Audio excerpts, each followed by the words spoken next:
So when people are speaking, I'll give you like, I guess like an intro now.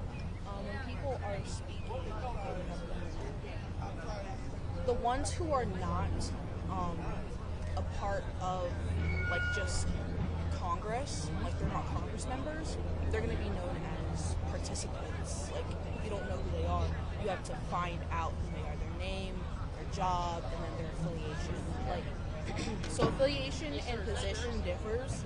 Like for example, I'm Limassol, right? Yeah. And I am an employee, but my affiliation is FPV. Right. So that's how you differentiate. And then you're just gonna type this out on like a Google sheet.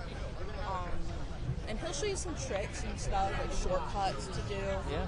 But yeah, all in all, it's just like taking down a roster of everyone who's speaking and then sending it to the group chat. You're gonna want to get. Did you get everyone's You let me know where y'all need to be. I thought I had that group chat. Okay, you're gonna want to do that, and then I can get your number now. Is that a group chat that you're in? Yeah, this is my group chat. I'm just showing you as an example. So you see how it's like the speakers list? Yeah. So I take a picture of that, send it to everyone, and then transcripts is going to work on that. The keyless went back to the transcripts. So. Yeah. All right, Where's let's that? start. Yeah, I gotta find that. Like. No, it's right. There. Okay. All right. You just want to get the light. Okay. Yeah.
All right, we got a microphone check.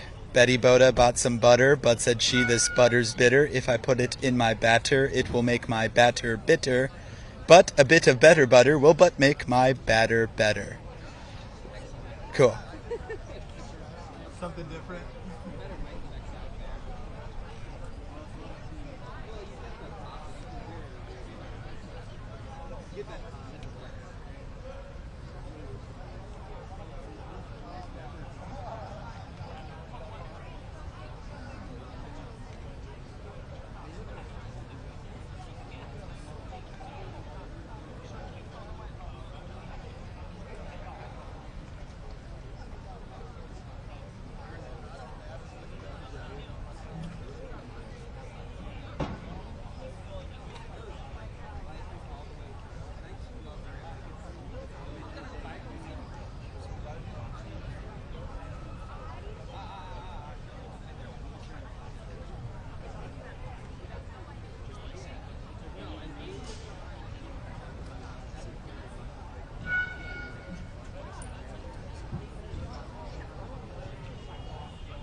Yeah. Is that the speaker list by any chance? We do have one. Yeah. Do you mind if I can take a quick picture of it? Yeah, I think it's perfectly fine. Thank you. Okay, so yeah, if you want. I mainly just send this to the pressers group chat. Is this What do you fine? guys They need? want to take a picture of the speaking Yeah, bubble. yeah. Oh, yeah. No, That that's should be fine, I assume. Thank you. Okay, I got it. So you're All right. So the main thing is, I just got it. So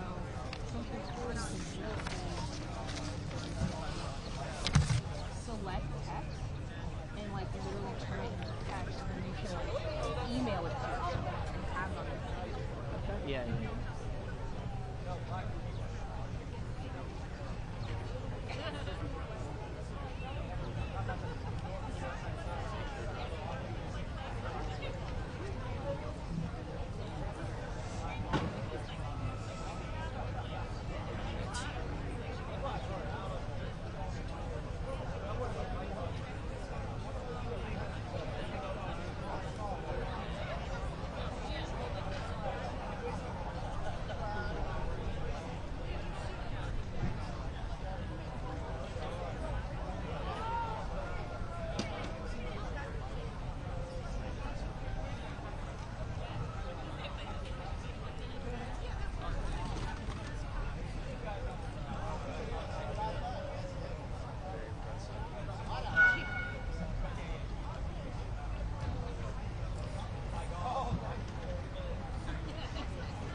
Better? You can.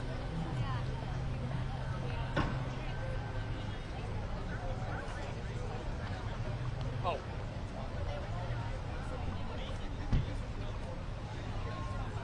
Sure, let her in. She's with us. Thank you. Alright, 你好, 你好. Alright, please come on over.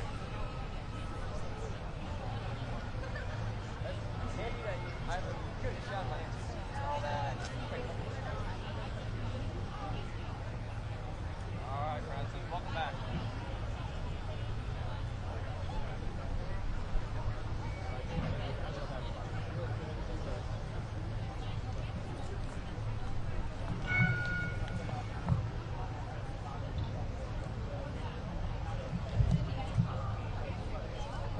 Okay.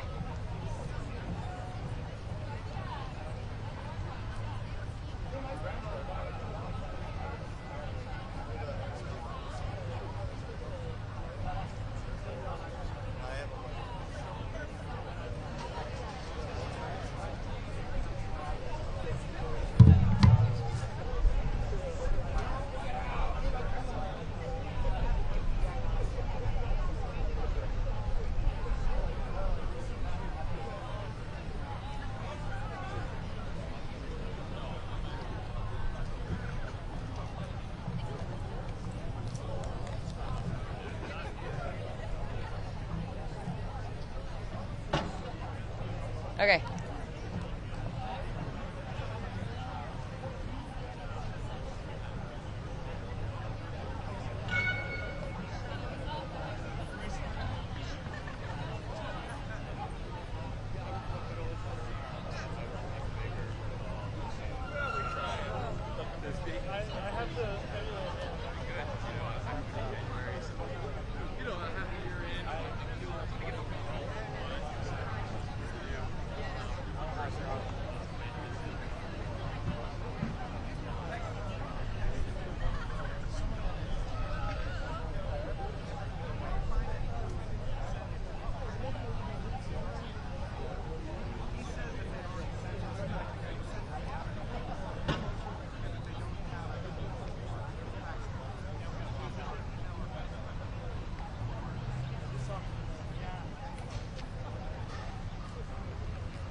How you doing? Yeah. More joining us too. Oh, Thank you very much. Thank you very much. So, Thank you. Heritage Foundation. Yeah, come on in. thank you for supporting us. Yeah. Good to see you. Good to see you. Yeah, sure. Absolutely. Waiting zone. Okay. Waiting time or from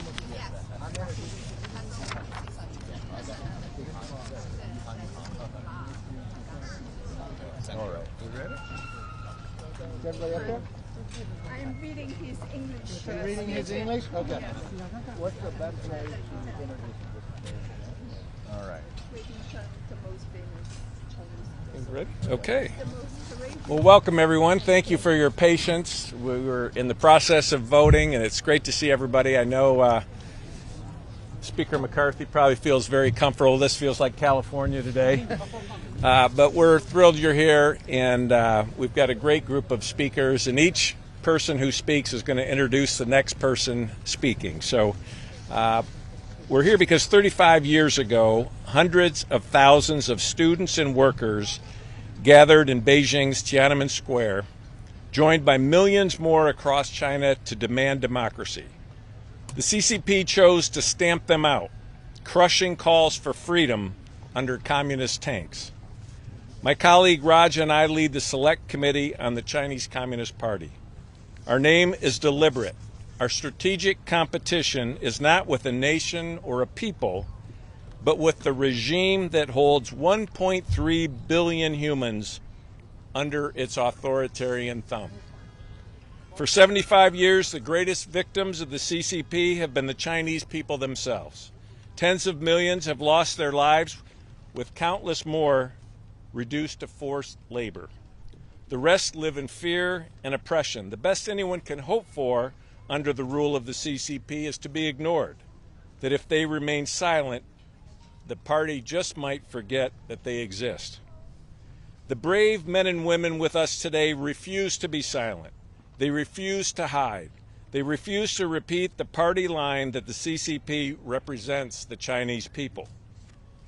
The CCP's ambassador to our country recently claimed his party has always been a champion of democracy. We all know this is a lie. It was a lie in 1956 when Mao Zedong called for critics to speak out only to throw thousands, hundreds of thousands into prison.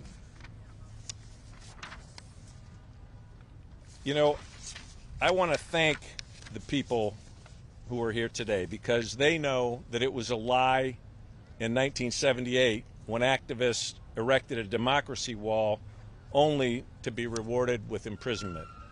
It was a lie in 1989 when Tiananmen Square, when CCP sent tanks against their own people. And it was a lie in 2022 when the party allowed tens of thousands to starve and chase those who held up blank pieces of paper to protest rather than admit the party made a mistake with COVID-19. Throughout the decades of communist oppression, generations of courageous Chinese patriots, including the dead, the disappeared, the imprisoned, and the exiled, have kept the light of liberty burning and sought to bring a brighter future to China. Today, we honor them and stand with those who continue the work to bring freedom to the Chinese people, including this incredible lineup of speakers we have here today. But it's not just those gathered here today with us. Congress stands with them. As we speak, the Congressional Executive Commission on China is holding its own commemoration hearing, building upon the incredible work they do to shed light on the CCP's human rights abuses and to support the victims. And today, on this 35th anniversary of Tiananmen Square, Congress sends a clear message.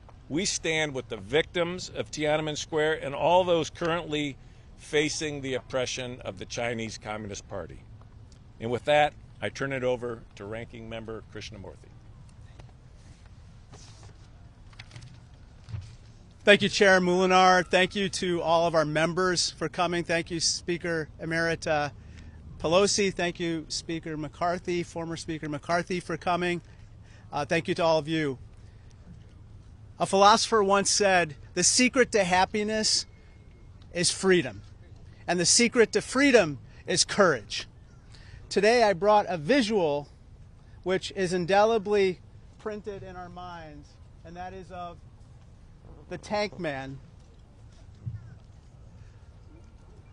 In Tiananmen Square, this man stood up to power, and many stood with him, including many of those who are present today. But people had a choice that day, either to stand with him or stand with the tank. And for far too long, too many people stood with the tank. And the tank represented the thuggish, brutal Chinese Communist Party, which sought to squash the freedom of this man and countless others, not only then, but today. Today we have to remember that when Chairman Xi Jinping says he will, quote, crack down hard on subversion and separatist activities, and that he will crack down on enemy forces, he's telling the world that the CCP will send those tanks again against anyone that stands up for freedom, and he will deem his own people enemies of the state. We've seen this in Xinjiang. We've seen this in Tibet. We saw this last week in Hong Kong, where a man who was commemorating the Tiananmen Square Massacre was thrown into jail because he was allegedly peddling in, quote, seditious content. And so today we say in one voice, in a bipartisan fashion, no more silence. No more silence about the Uyghur genocide in Xinjiang. No more silence about Tiananmen Square. No more silence about the cultural genocide happening in Tibet. No more silence about the political persecution that countless others are facing today in the People's Republic of China. Instead, we're going to stand for freedom. We're going to stand with anyone who does the same. So, Chairman Molinar, I want to say thank you today for commemorating Tiananmen Square and remembering the victims of Tiananmen Square. But today is not just about remembering, but it's also a call to action. And we're going to act in support of those who stand for freedom, not only in Tiananmen Square, but everywhere in the world. Thank you again. Now I'd like to bring up Speaker Emerita Pelosi. Thank you very much, Mr. Krishnamurthy. Thank you, Mr. Chairman. It's wonderful to be here in strong bipartisan support in remembrance of what happened in Tiananmen Square. Your remarks, Mr. Chairman, were so clear, and as was yours, Ranking Member Krishnamurthy, about what happened that day. Just a couple things since then. A couple years after Tiananmen Square, in a bipartisan fashion, some of us unfurled a banner in Tiananmen Square as representatives of the House of Representatives. Of course, we were driven from Tiananmen Square with billy clubs for even just unfurling that banner. But since then, we've always said we will never forget what happened that day. Imagine that these 1 million people, perhaps, in the square, and not just in Tiananmen Square, but all over China, speaking out for democracy, for ending corruption, for having a new, fresh look at how they would go forward. The Chinese people wanted to go forward. There were those in the government who were sympathetic to them. They were soon ousted.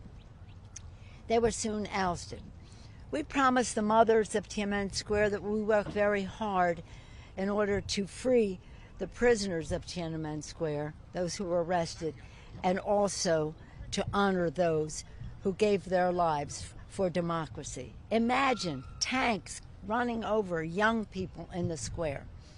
I'd mentioned that 2 years later we went to Tiananmen Square and furled the banner. But a few years after that we went, and you know what we found out? We found out that most of the students in the universities, because I visited the universities, had no idea. Where's your man before the tank? Had no idea what that was. Was it an ad for Coca-Cola in America? The man before the tank. They had tried to erase the memory of that courage. But you can't erase courage. It's spiritual. So as I say, when I am in China, and when I'm not in China, but when I'm talking about it, and I say it at the highest levels there, we as Americans must speak out for human rights in China, because if we don't, because of commercial reasons, we lose all moral authority to speak out about human rights any place in the world. This is a test of our resolve. And in a bipartisan, bicameral way, the Congress has stood the test. Whether it's about the plight of the Uyghurs or the destroying of the culture, the religion, the language of the Tibetans, whether it's the violation of rights of people across China. And again, it's about what's happening in Hong Kong. And just last week, pro-democracy advocates were prosecuted under the CCP's Article 23 in the latest example of their crackdown on rights and freedoms in Hong Kong. They talk about one country, two systems. And what they are is one country, one very, very violent system that is getting more so. So on this 35th anniversary, which will be tomorrow, of Tiananmen Square Massacre, it is an honor to stand here with some that I've known since that. Wang Dan, how far? He was a kid then. I mean, he still looks like a kid, but nonetheless a champion for democracy. I display with honor my Wei Jin-Cheng Award that I have received from Wei, and I nominated Wei for a Nobel Prize. What was that? 25 years ago, I guess. And then other democracy champions who are with us today. They are the ones with the courage. They are the ones who deserve our credit, and we must never forget, and that is our promise. And the other thing we want to know, make sure people know, is brutal governments, one of their worst forms of torture to people they have in jail is to say to them, nobody even knows you're here anymore. They don't even know why you're here. Why don't you just give it up and confess to whatever they want them to confess to? Well, we want them to be sure that they are not forgotten. So many times, in a bipartisan way, Mr. Chairman, on the floor of the House or on our visits to China, or when Chinese dignitaries, government officials come here, we're sure to give them the names, to speak the names again and again. So you'll be hearing for some of them, the true VIPs today, when we hear from our visiting champions of democracy from China. With that, it's my privilege now to yield to, is Kevin here? Yes. There he is. Kevin, and I was so proud that Kevin had the beautiful event that he had at the Reagan Library, a great prestigious institution in our country, where he welcomed the president of Taiwan, as we have spoken out against China's aggression toward Taiwan. Speaker Kevin McCarthy, I yield to you with pride.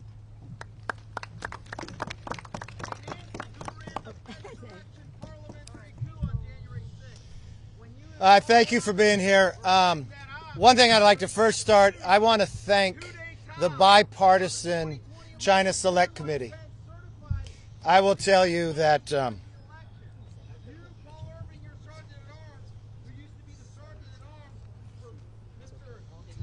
let me begin. When I first became Speaker, I said to Hakeem Jeffries, I want to create a new committee. I want to tell you why I was creating that committee. I got the idea for the Select Committee on China actually walking at the 75th anniversary of Normandy with Speaker Pelosi through the gravesites. And I looked to see, thinking about what could the lawmakers have done and the policymakers then that day never would have happened.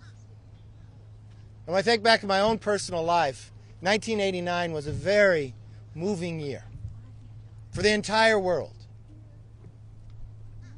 was in my early 20s, to watch a man that we do not know his name, but we know his action, to stand before a tank. And the picture does not do it justice, because if this picture would actually be in motion, when this tank moved, he moved. If it moved to the left, he moved to the left. If it moved to the right, he moved to the right.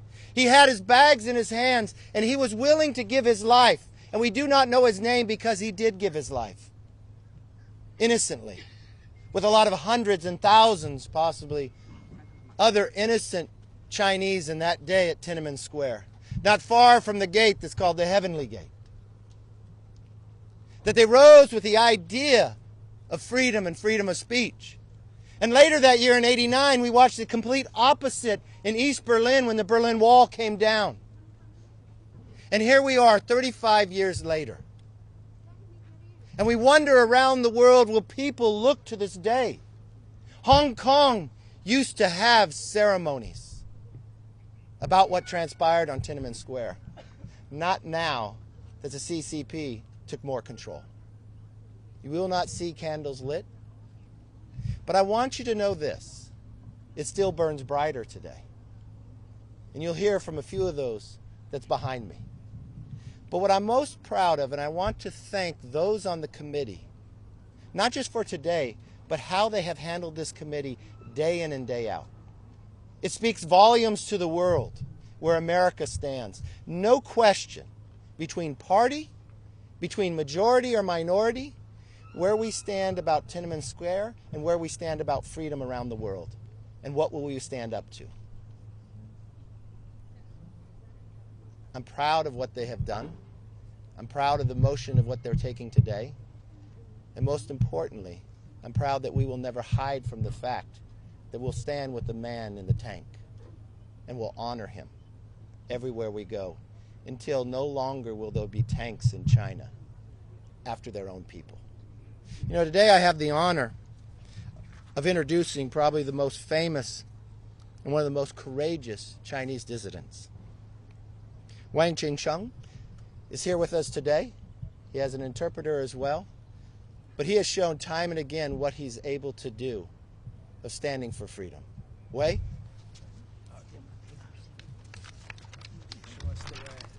谢谢谢谢。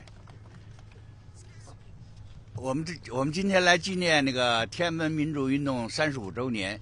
其实这个运动影响非常广泛。上个世纪在中国发生了2次重大的运动，其思想都外溢到全世界。第一次是中国共产党主席毛泽东发动的文化大革命，他的暴力革命和极端马克思主义的理论影响了全世界的暴力革命和恐怖主义，至今仍然是支撑恐怖主义的思想基础。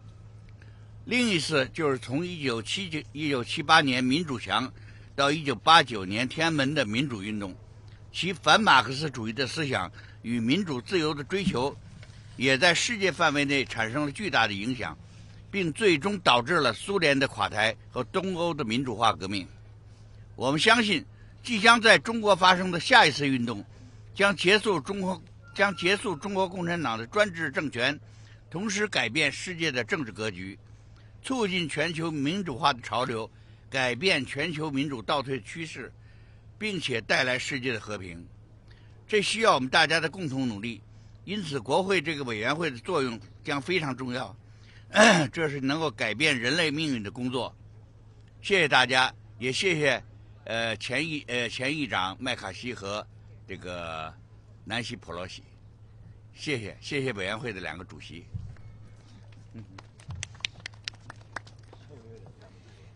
This is a translation of Wei's speech. During the last century, there were 2 major political movements in China, and their ideas have been impactful on the rest of the world. The first was the Cultural Revolution, launched by Mao Zedong, chairman of the Chinese Communist Party. Its revolutionary idea based on the use of violence, coupled with Chinese Communist Party extreme Marxist ideology, have inspired violent revolutions and terrorism around the globe.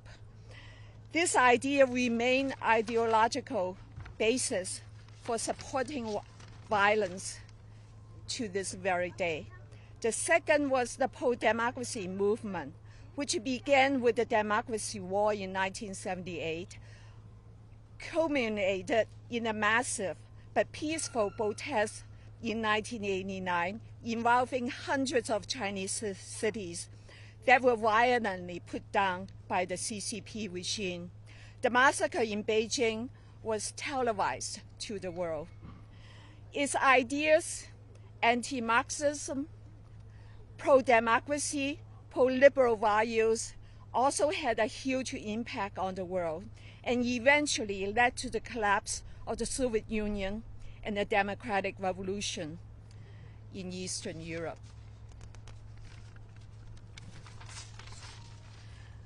The next ideological and revolutionary movement in China, we believe, will be able to change China's Communist Party's autocratic regime, alter the world's geopolitical landscape, promote the trend of global democratization, stop the current global democratic retreat, and bring lasting peace to the world.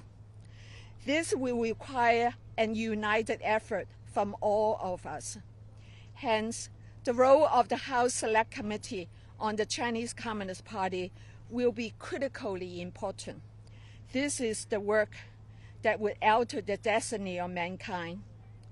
Thank you to you all, especially to Speaker Pelosi and Speaker McCarthy. Thank you.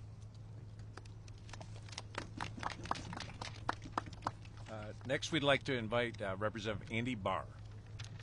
Thank you, Mr. Chairman. And, you know, on June the 4th, 1989, I was only in 9th grade. But I remember watching on television in horror with the rest of the world as communist Chinese tanks rolled into Tiananmen Square to brutally repress peaceful Chinese pro-democracy protesters and bystanders alike. Chinese government troops opened fire on student-led pro-democracy protesters, resulting in hundreds, if not thousands, dead. Today we honor Wei and the other Chinese dissidents who join us, whose legacy in fighting for freedom and democracy is more relevant today than ever before. In Hong Kong, once a beacon of commemorative freedom, the massive June 4th annual vigil that mourned the victims for decades has now vanished, a casualty of the city's clampdown on dissidents following huge anti-government protests in 2019. And last week, under a new homegrown security law, Hong Kong police arrested 7 people on suspicion of alleged sedition over their posting of social media content about commemorating the Tiananmen crackdown. Last week, I joined a bipartisan delegation traveling to the democracy of Taiwan, where we were there to celebrate not just a successful election and the inauguration of a new self-governing democracy led by a new president in Taiwan, but we were there to celebrate a successful democracy and freedom on that island. And so as we commemorate the victims of Tiananmen, my message to my fellow Americans and to the Chinese people is that the victims of Tiananmen 35 years ago, their legacy is more relevant today than ever before. And their legacy stands as a tribute to the people of Taiwan today, the people in Hong Kong today, and the people in mainland China who continue to struggle and fight for freedom and democracy. And with that, I yield to another brave pro-democracy dissident, Wang Dan.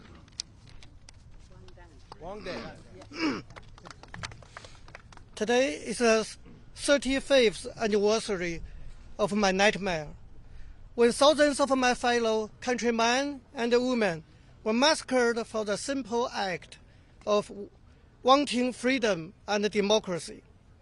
Human rights are the natural rights of all human beings. I believe Chinese people deserve this rise no less than any people on earth. Thank you, Honorable Chairman, and all the honorable members of Congress who have come here to remember this tragic day with us. I still remember vividly how shocked I was when I saw the Chinese Communist government deploying regular military troops to attack its own capital and to massacre its own people. I could hardly think nor utter a single word. Since then, I have come to understand that the rule of the Chinese Communist Party could only be maintained by violence. This was the case in 1989, and it remains the case to this very day. We come here today to commemorate not only what happened in 1989, but also to recognize the political reality in 2024. Every person in free societies, including the United States, should know that the Chinese Communist Party is the enemy of freedom and democracy. Today, we commemorate not only China's lost opportunity for freedom and democracy, and we also want to alert others that the freedom and democracy of all humanity are threatened by the ambitions of the CCP. I was once deeply moved by Martin Luther King's famous speech, "I have a dream," and I have my own Chinese dream. I dream that one day the Chinese people will live in freedom and dignity. For 35 years, I have not forgotten this dream for a single day, nor have I ever spared any effort to realize this dream. At this very moment, we are here to remember all the students and the citizens who lost their lives on June 4th, 1989. And I call on all the world not to forget these courageous people. I call on the entire world to pay attention to those in China today who are being persecuted for the simple act of seeking democracy and human rights. I also urge that we all take practical action to help the Chinese people realize their dream of freedom and dignity. It is only when Chinese people achieve true democracy and human rights that we can be assured of a lasting world peace. Thank you.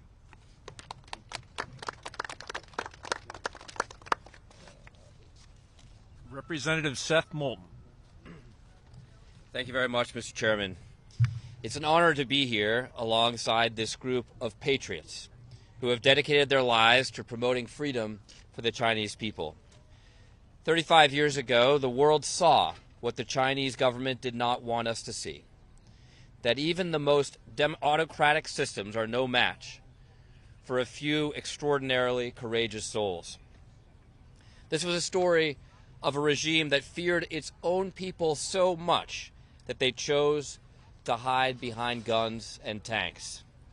But the funny thing about the pursuit of freedom is that it's not even a match for the heaviest armor.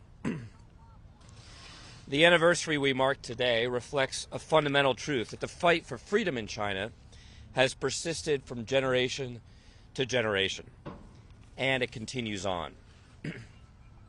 We see it when ordinary Chinese citizens holding up white sheets of paper, quietly but powerfully protesting the CCP's draconian COVID policies.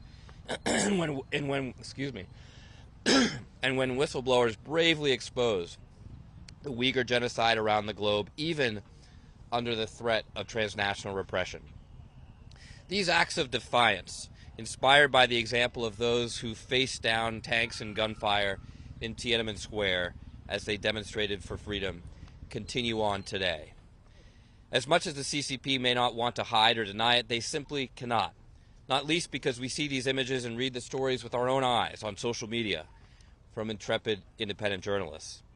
And just like they couldn't hide what happened 3.5 decades ago, today the CCP cannot crush the basic human aspiration for a free life. Even as we speak, police in China and Hong Kong have tightened security because they know exactly what this anniversary represents to the Chinese people. I truly believe that Xi's greatest weakness isn't his economy or COVID, it's the will of the Chinese people. As we all know here in America, democracy can be messy. It plays out in the open for the world to see. But that's how it's supposed to work. That is how voices are heard and compromise is built. Autocrats mock our democracy and that messiness that comes with it. But they do so out of fear. Fear that their people will one day want the same freedoms. And when that happens, just like Tiananmen Square shows us, when enough people have the courage to speak out, change will come. Today I'm hopeful because generations upon generations of Chinese patriots have embraced the cause of freedom, and will stay in that fight for as long as it takes. It's now my honor to introduce one of the most courageous of those patriots, Zhang Shuguang, a key leader of the Tiananmen Square student movement. Thank you.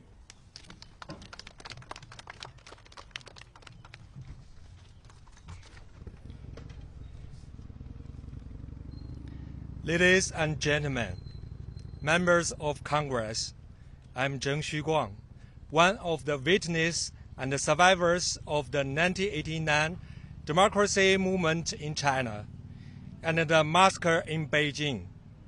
I'm honored that the House Select Committee on the CCP invited me to participate in this event to commemorate the noble spirit and extraordinary courage of the brave people who sacrificed their lives and freedoms for freedoms and the dignity of humanity in 1989 on the 35th anniversary of the Tiananmen Massacre.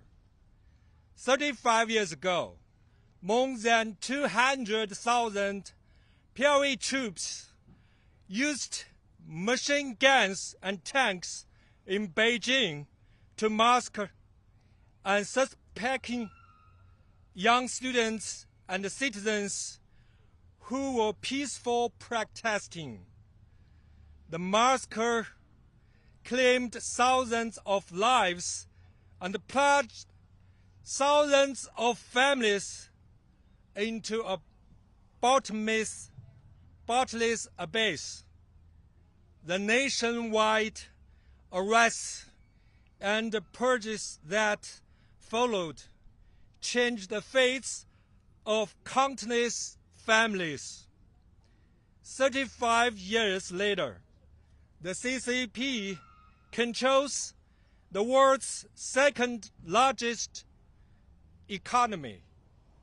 However, the truth about the 89 democracy movement and the Tiananmen Massacre is still taboo in China and cannot be talked about freely and openly. To understand contemporary China, we must look back at the scene of the CCP's crackdown on the pro-democracy movement 35 years ago, a crime that has never been punished. 5 months after the Beijing massacre, the Berlin Wall fell and the Cold War ended in Europe. However, for the CCP, the Cold War never ended. Today, Xi Jinping's regime is not starting a new Cold War. It is a continuous struggle between the CCP regime and the free world.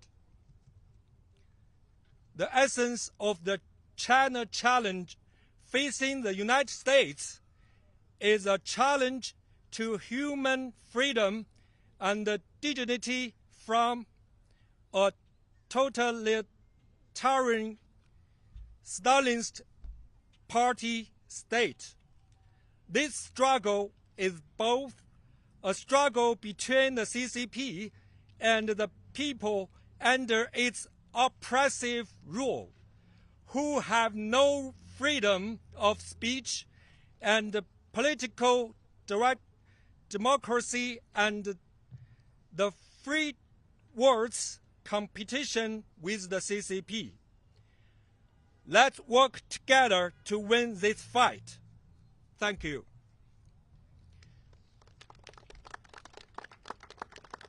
Now I will introduce Congressman Carlos Jimenez. Thank you.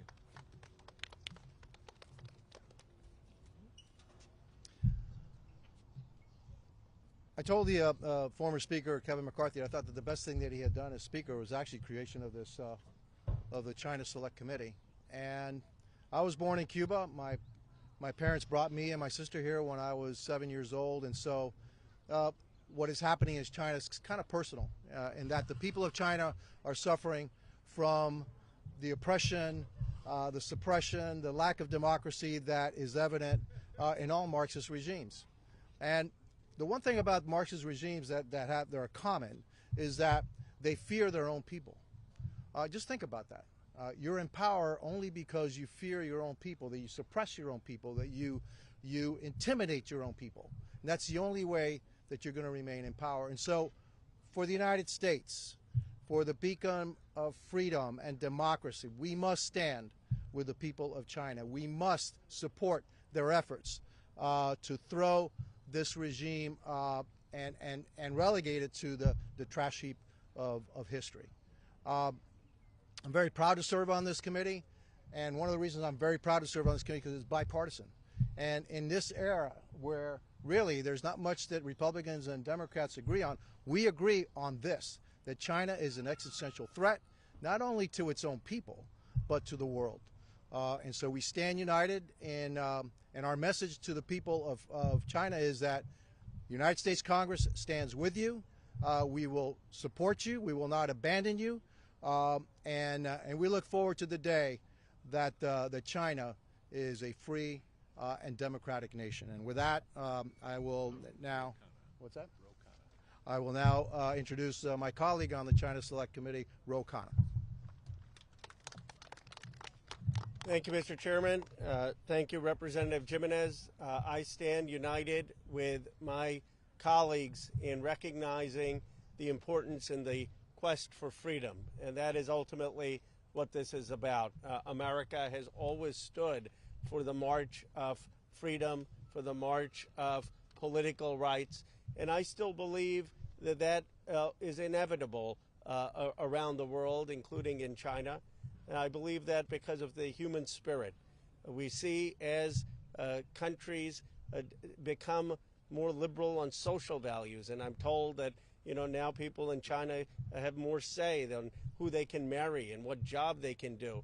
And as people develop more economic power, that eventually freedom will prevail. And the United States will always be on the side of people who are seeking freedom. That has been the bipartisan commitment of this committee. So thank you, Mr. Chairman, for your leadership. Next, we'd like to invite Sophie Shenghuan Luo.